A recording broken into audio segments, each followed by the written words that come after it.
Hi, my name is Denise Freire and I'm going to talk about pheochromocytoma and paraganglioma. Definition. Pheochromocytoma and paraganglioma are related tumors that differ mainly in location. Pheochromocytomas are adrenal and paragangliomas can be anywhere else. The symptoms are protein and common, but the tumors are rare. The diagnosis may signify an underlying genetic syndrome.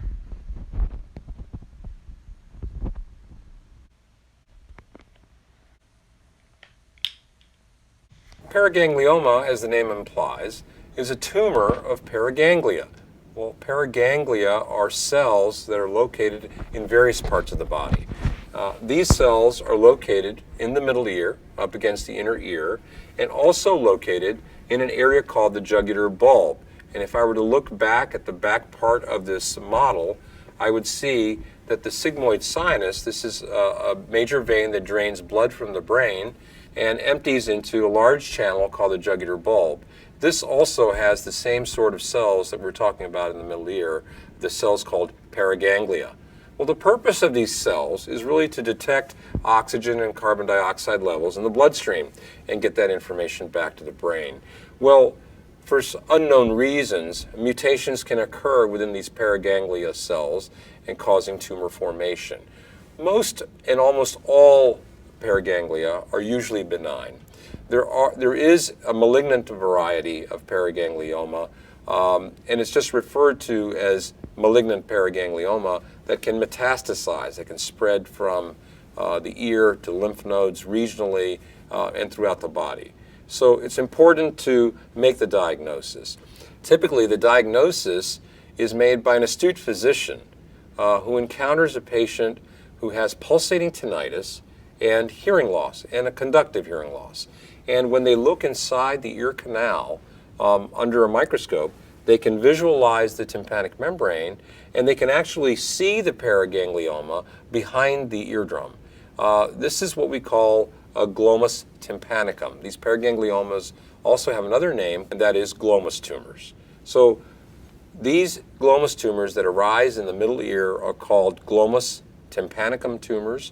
Those that arise in the jugular bulb are called glomus jugulare tumors. These are just a difference in names, if you will, but really the same kind of tumor. A glomus tympanicum tumor, very easily treated with removal and excision. A glomus jugulare tumor is much more problematic, and treatment is really tailored according to the symptoms that the patients have. Applications in medicine.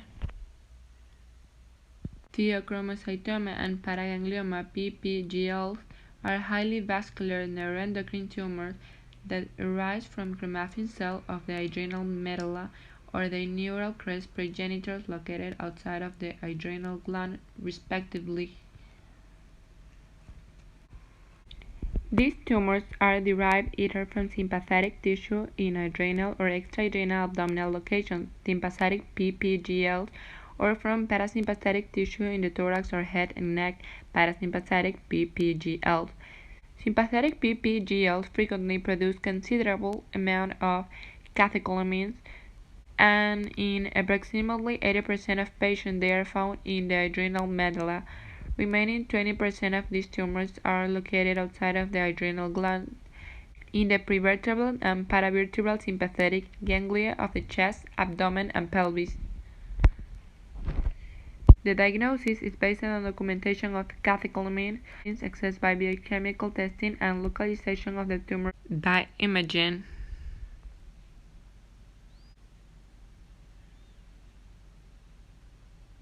Pheochromocytomas and paragangliomas are a very rare subtype of neuroendocrine tumors, with a striking difference to most of the others in that they unfortunately carry a very poor prognosis when they have a proper malignant phenotype. So 80% of these patients will be cured just by surgery, but there is 20 to 30% of them that would either have a recurrence after surgery or would present with metastatic disease. And unlike most other neuroendocrine tumors, pheos and paragangliomas do not really respond very well to conventional therapies, including chemotherapy. There has never been a trial showing that these treatments will prolong survival of patients or improve their quality of life. So there is an acute need for novel therapies.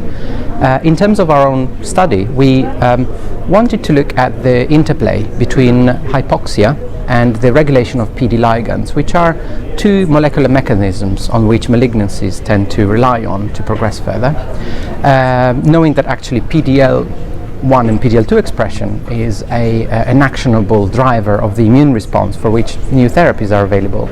So what we found is that, quite strikingly, 15 to 20% of the patients who present with pheochromocytomas and paragangliomas do display an upregulation of either PDL1 or PDL2, to suggest that these two targets are somehow involved in the immune tolerogenic environment in these tumors.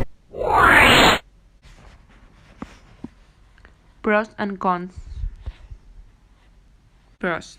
The advantage is that they are benign tumors that can be treated with alpha blockers, beta blockers, and calcium antagonists, and subsequently removed with surgery, which provide a good prognosis. Cons. One of the common effects of these tumors is to produce an increase in blood pressure, so despite the removal of the tumor, the patient will remain definitely hypertensive and will have to take antihypertensive drugs.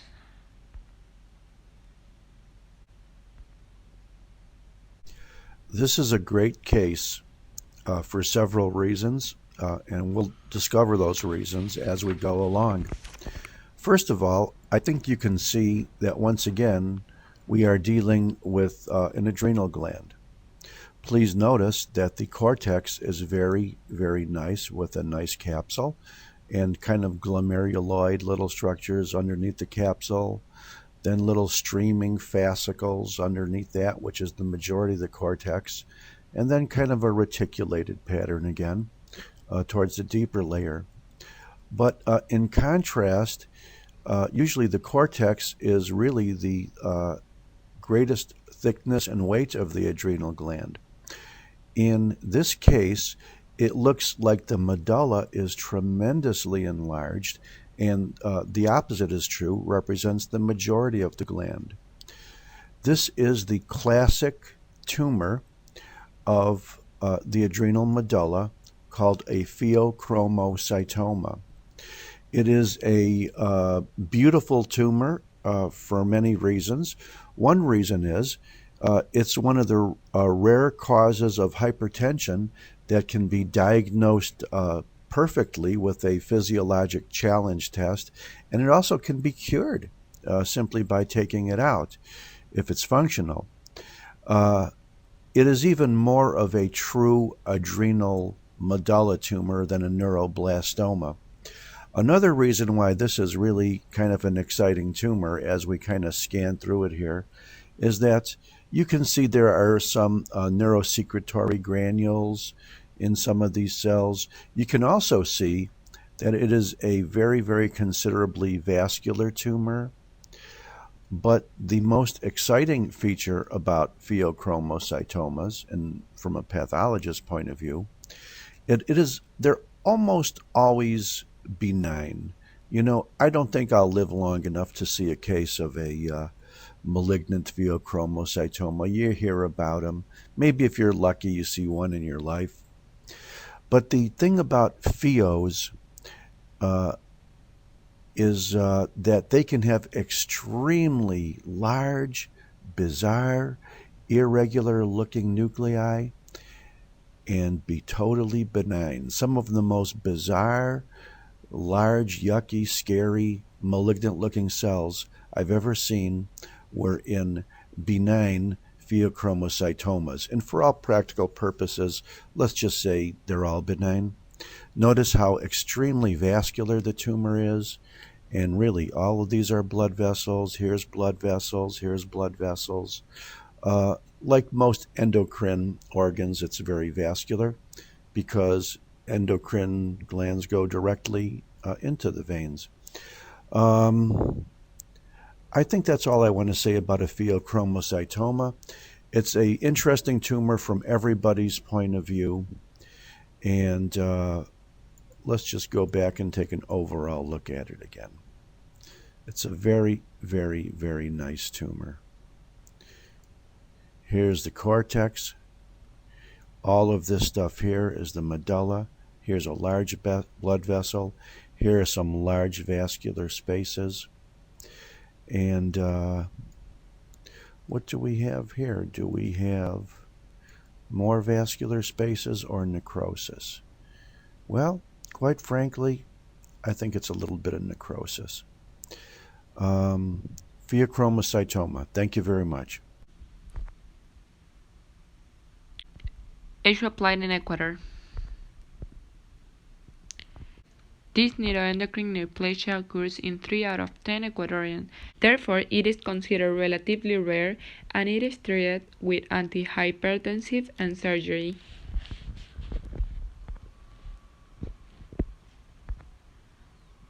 My name is Paul Landry Aronson. I'm an MD at the Yale School of Medicine in the Departments of Pediatrics and Emergency Medicine. This topic will be pheochromocytoma. Pheochromocytoma is a catecholamine-producing neuroendocrine tumor that most commonly arises from the chromaffin cells of the adrenal medulla. The rule of tens is a helpful rule for the percentages that are associated with pheochromocytoma. 10% are familial, 10% are bilateral, 10% are malignant, 10% are extra-adrenal, and 10% occur in children. Pheochromocytoma is associated with the following conditions: multiple endocrine neoplasia, types 2A and 2B, neurofibromatosis, and von Hippel-Lindau syndrome. Pheochromocytoma presents with episodic symptoms that can be categorized with the mnemonic the 6 Ps: pain or headache, pallor, palpitations or tachycardia, panic or feelings of anxiety, perspiration or diaphoresis, or pressure, i.e. hypertension. Diagnosis of pheochromocytoma is made through elevated plasma-free metanephrines, which is the test of choice for diagnosis. Diagnosis is also made with elevated 24-hour urine metanephrines and vanillyl mandelic acid, or VMA. With discovery of elevation of these blood and urine tests, imaging is performed for tumor localization.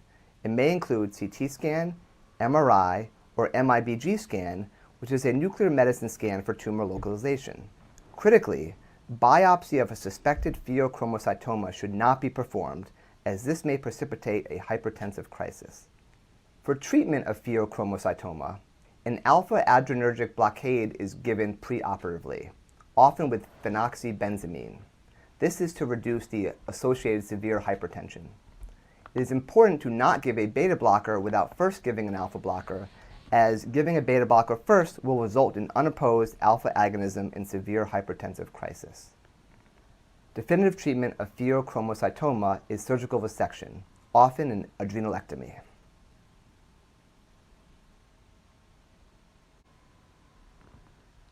Conclusion. Pheochromocytoma and paraganglioma are rare benign tumors whose classic presentation consists of hypertension, diaphoresis, palpitations, and headache. Surgical excision with preoperative preparation is the treatment of choice and cures the pheochromocytoma or paraganglioma in sporadic cases, but in those whose presentation is included in a family syndrome, they require close and long-term follow-up given the greater likelihood of recurrences.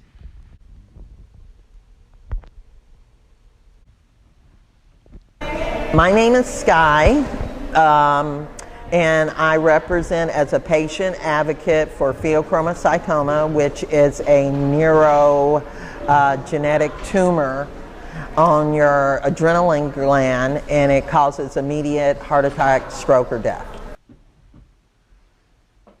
A lot of the symptoms are the same as simple things like high blood pressure, heart condition, nausea. Some people thought I was misdiagnosed with menopause at an early age when I actually was still getting pregnant. I was misdiagnosed with high blood pressure when high blood pressure only comes in bits and spells. I was diagnosed with having a heart condition when pheochromocytoma creates heart conditions. that's another reason for creating my advocacy foundation, is to create awareness for a simple urinalysis that in the state of Hawaii doesn't exist, but it can be a simple thing if I could get the testing available to everybody for simple tests. If I can create awareness about the symptoms, well, if they have high blood pressure, this test should go along with it. If they have heart condition, this testing urinalysis should go along with it. That way, every base is covered when you have a condition such as that.